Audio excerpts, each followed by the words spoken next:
Hello again, everybody. This is Dan Clouser, and welcome back to the Journey of My Mother's Son podcast. Today I'm with Beth Dana, who is an author and a humanitarian. Beth, thanks for joining me today. Thank you so much, Dan, for having me on your podcast. I'm really looking forward to this.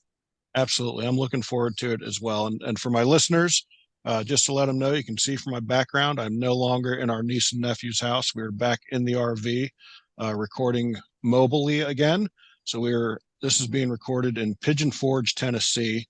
And Beth is actually in Costa Rica. So again, the beauty of the internet and technology, and I'm out on the road. I'm happy to be moving again. So it's been a long time working out of my niece and nephew's laundry room. So, here we are recording again on the road. So Beth, before we get started with the conversation, just introduce yourself, to the listeners. Who is Beth today? Beth today is nomadic living in Costa Rica. It was so great because you and I were chatting before we hit record, and we had a very similar kind of calling to where we're at today. In 2020, I got a big old call from what I say God, and was like, get rid of all your stuff and you're going to Costa Rica. I've never been before. So, there was some excitement, but also fear, but here I am 2 years later, and I'm so grateful because I've had so many beautiful lessons in why I was called here. And so it's amazing. I've been able to have the opportunity to not only expand on my own personal development, but expand upon my professional development. Like I got to finish my book series, and I got to create, Wellth Living, which is a immersion program that we're leading here in Costa Rica. And so, I'm super grateful for where I'm at. This is me today. Yeah, love it, love it. So before we, get started with anything else, let's talk about that calling. And I'm living a nomadic lifestyle in an RV. You got rid of most of your stuff and went to a different country. Tell me a little bit about, you know, you mentioned it was, your response to God, responding to His voice. And I tell a lot of people, the same thing with our story. That's really what motivated us to do this. So, tell me a little bit about, when you started hearing that voice and started feeling this calling. Because for me, and I've said this on so many other podcasts when we get into this subject, like I did not embrace it at first. Like I honestly wanted nothing to do with it. It was, I was doing amazing work with youth in our area, and I just felt that was what I was literally supposed to do until the day I died. So I did not embrace it when I heard that voice. So what was your reaction? Because I always love to hear, did you just say like, yep, I'm all in, or is it like, I don't know, you might have the wrong person. That might be the neighbor or somebody down the block a little bit. So how did you respond to that calling? And if you fought it the way I did, what was it that made you actually embrace it and make the move and take that leap?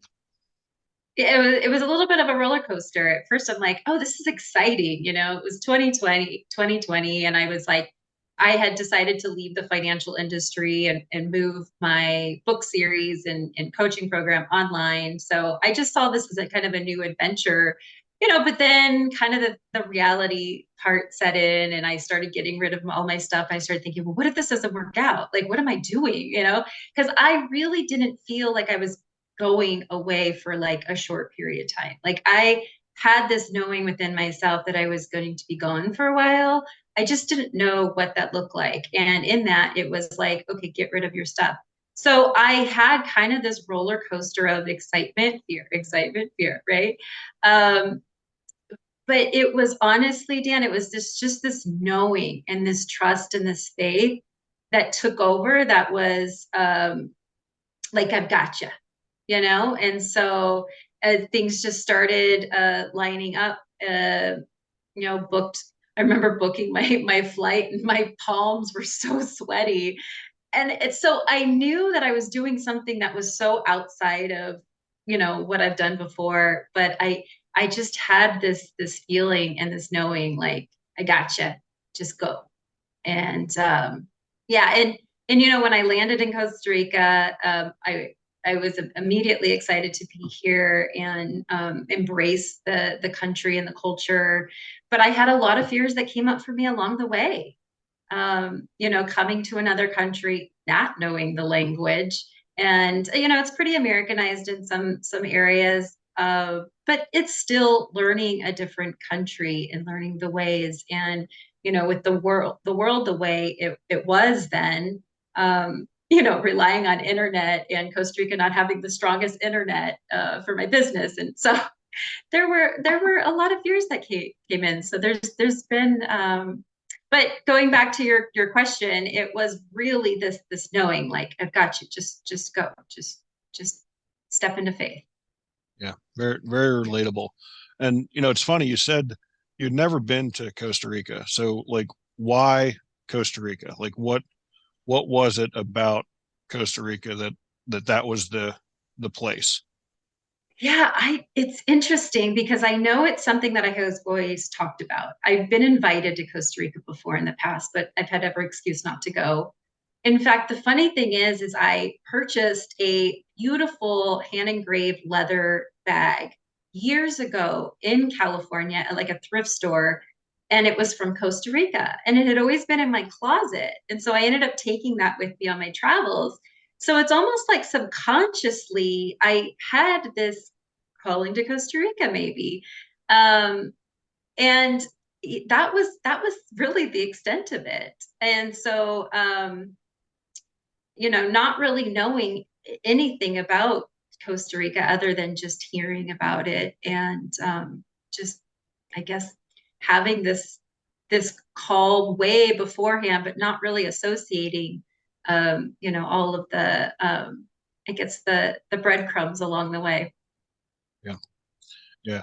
And it's kind of funny. You mentioned that, part of you going down there was to finish your book series. Where were you at with your book series before you left? Yeah, so I had already published book one, which is Make Money Your Partner, Your 30-Day Guide to Financial Wellness and Healing. That had already been published. That was published in 2019. And I had written all of the content for book two and three. It was just a matter of, that they're self-published. So it was just a matter of getting those out. And so I finished the two additional books in the three-book series, along with our financial goal tracker planner journal. And those were all finished while I was traveling in Costa Rica. And yeah, so that was back so that was 2021 when those three. So it's a book of four, four book series. Yeah. Yeah. Very, very, again, very similar stories where, a lot of my calling to do this was to be able to write more. I was in the process of adding 10 chapters to my first book that had originally been published in 2012. So, since we've been traveling, I did finish that book. So that was republished in 2021, July of 2021. And then my second book, which is actually the first of a series, The Journey of My Mother's Son, Volume One, was published this past May. So, um, again, it's, as we talk about each other's stories, it's funny kind of the parallels that exist there. Yeah. And so what was it that, called you to start writing in the first place? Have you always written, or is it just, again, something that, what happened that made you publish that first one in 2019?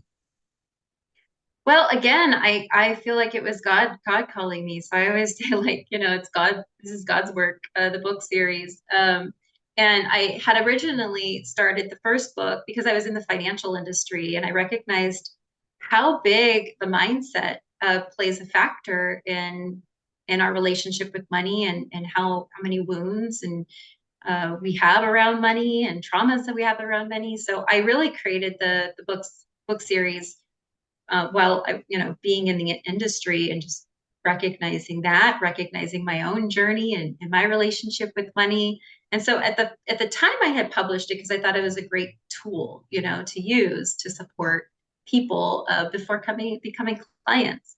But when I got the first book, then I realized, oh no, there's more work to be done here. And so I added some more, because they're all working journals. So I added some more like practical components, and so it has a very holistic approach to the book series. Um, and so it allows people to really dive into their internal relationship with money, but then also the external relationship as well. And so that was the start of it. And like it's interesting because I didn't really know where it was going, and I kind of just felt this lead, somebody just guiding me into putting this information out there. And so when I got the 3 book series out, I saw, oh my gosh, this is a whole, like, this could be a program to really support people, because the likelihood of somebody getting the book and doing the work, well, there are people who are self-motivated to do that, and some people need a little support. And so that's where I started doing workshops. And so when I was here in Costa Rica, I found a Costa Rican to translate a workshop into Spanish, and we did some of the teachings of each of the books, and condensed it into a short workshop, and supported some of the Costa Ricans here with the work of teaching. So that kind of evolved with being here. So that was really nice. And it's great because in one regard, it's like finishing the books was like just this great gem, I guess. But really, the hidden value and the hidden gem was creating Wellth Living, which is the immersion program that we're having here in Costa Rica. And I believe that's really what ended up calling me here to Costa Rica. Yeah. Yeah. So, coming from the financial industry, which I would say is probably one of the least holistic industries out there. And you may be one of the first people that I've heard talk about a holistic approach to your finances. Um, Dive a little deeper into that for me, because I think that's fascinating. I think that's something that can be really beneficial to the listeners. Yeah. Well, we can hear there's a lot of information out there, right? From the internet to the professionals in the industry, there's a lot of information out there, and a lot of information that just really isn't provided to a lot of us. I didn't have financial education or even healthy conversations in my household, let alone like the school systems. And so a, a lot of us don't learn about proper ways to handle money, to manage money. And so, our upbringing really shapes our paradigm to how we start relating with money, and it comes from also an emotional experience. It comes from childhood trauma. So when we can really start healing all of that, we have a different understanding of what money really is, instead of what most Western cultures, or most of the world, really is like, money has us. It's such an awful feeling. I've been there. And when we can really move through this healing process in our relationship with money, we remove this attachment, and can shift our mindset set, and shift our spirit around what money really is utilized for. And work with money, not have money be like the driver in our life. So as people are healing their relationship with money, their mental health it transforms, their physical health transforms, their emotional health transforms, their relationships transforms. Money touches every aspect of our life. Their confidence rises. So money is very important for us to really embrace in a very holistic way. Yeah. Yeah. And I think, the holistic approach is something where, I mean, society tells us that we should be buying, buying, buying, and Yeah. constantly consumer driven. And, again, you downsize, you sold all your stuff. I did the same thing. I live a minimalist lifestyle. Before we started recording, I said, I found this parking lot where my wife can go in and browse, because we really don't shop. We, we look and we say that's nice, but we don't have room for it in the RV. We kind of have a rule in the house that's, one in, one out. So if we do decide we're going to buy a new pair of pants or a new shirt or something's got to go out, because we only have room for so much. So, to really grasp that, that, yeah, money is very important, but I forget exactly how you worded it. The fact that it's not something that we need to chase um, is so important. And again, before we started recording, you referred to yourself as a minimalist as well. So, when people are out there looking for financial advice, and then they're like, well, this is someone who is a minimalist. They're not driven by the consumer drive that society says. How can they give me advice about money? Which I think again is so bizarre that people may have that concept. So you know tell me a little bit as to that minimalistic attitude toward finances, and how you get that to work in other people's favors. Yeah, I mean, really, living the minimal lifestyle is not for everyone, right? I had the house, cars, da da da da da, and uh, I also had a lot of credit card debt, and I had a lot of like feeling strapped, and like I was working to pay all these things, and so I've been in that rat race too, and that doesn't feel good. And the thing is that uh, you know most Americans, and again, I think this is just a global issue, really, in relationship to money. But I'll speak for the U.S. right now. That you have people making $250,000 who are still living paycheck to paycheck because they're making a lot of money.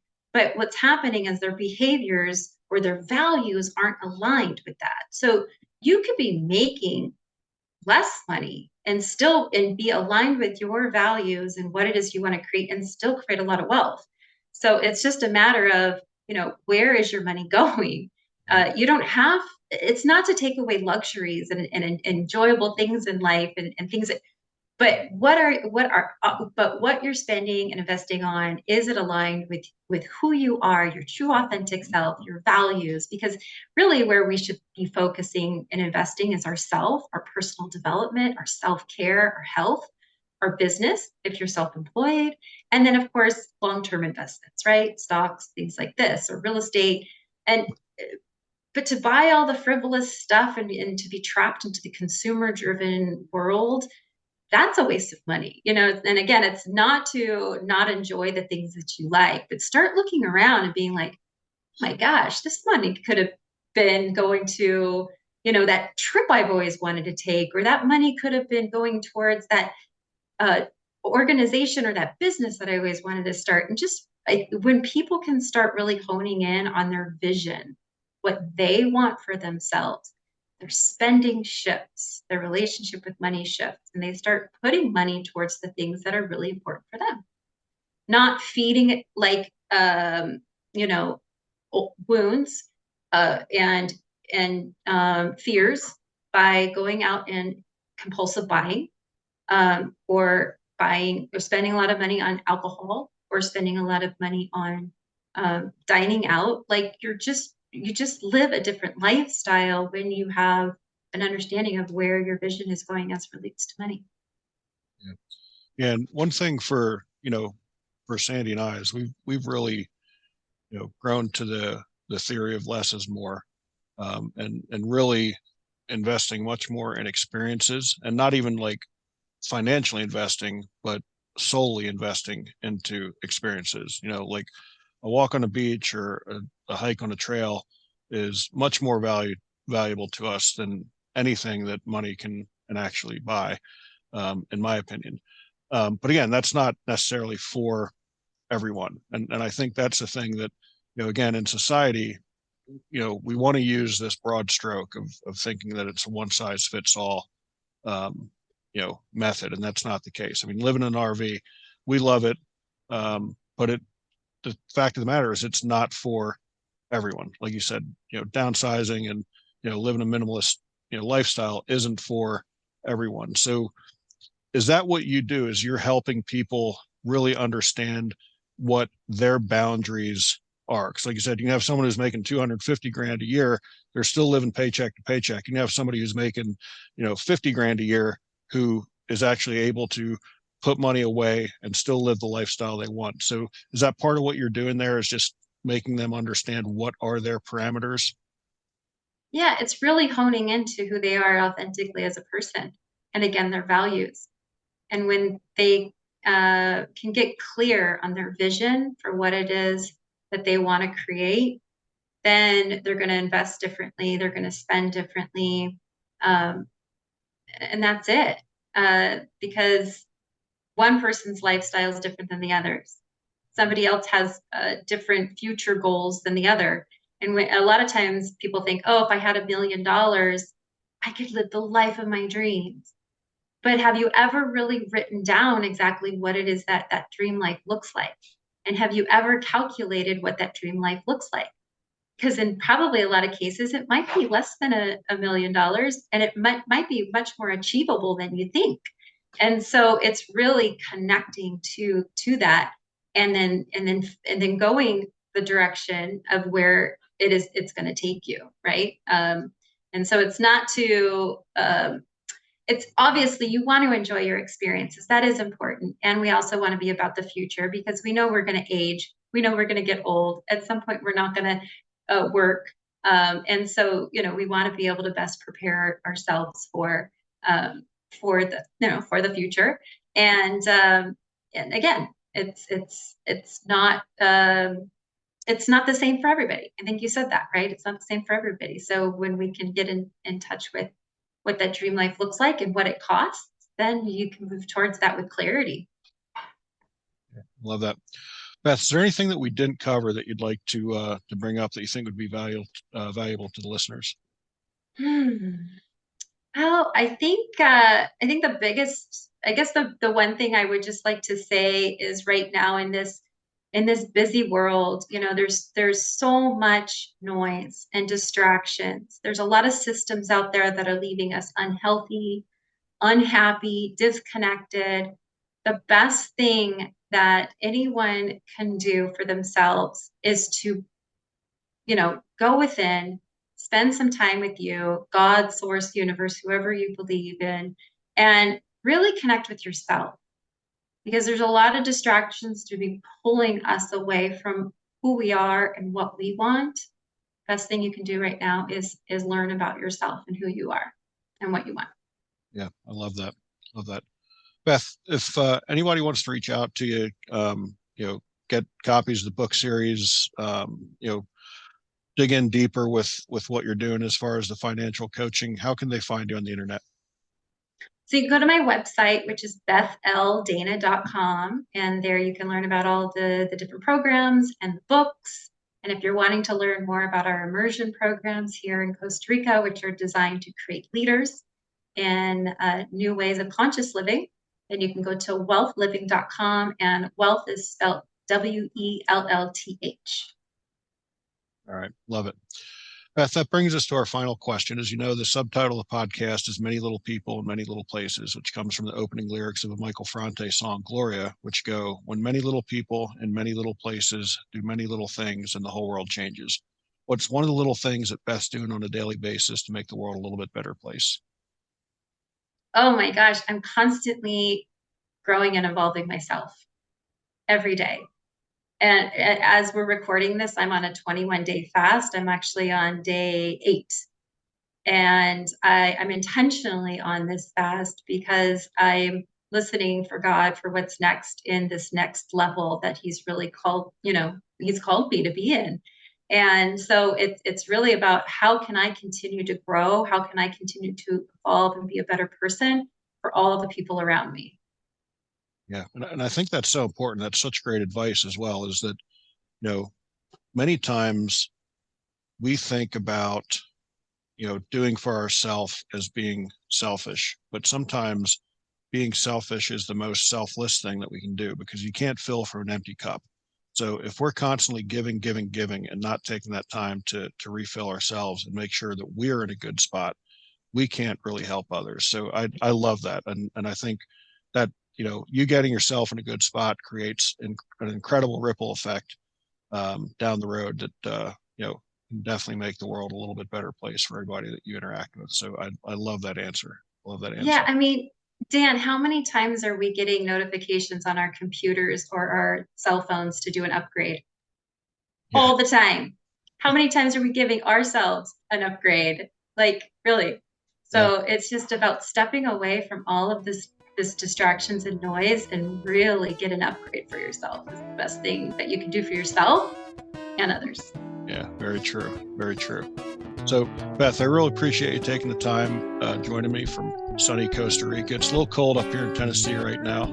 So I think the high today is like 48 or something. So you're definitely Ooh. probably in a better weather spot than what I am. But I appreciate you taking the time and joining me.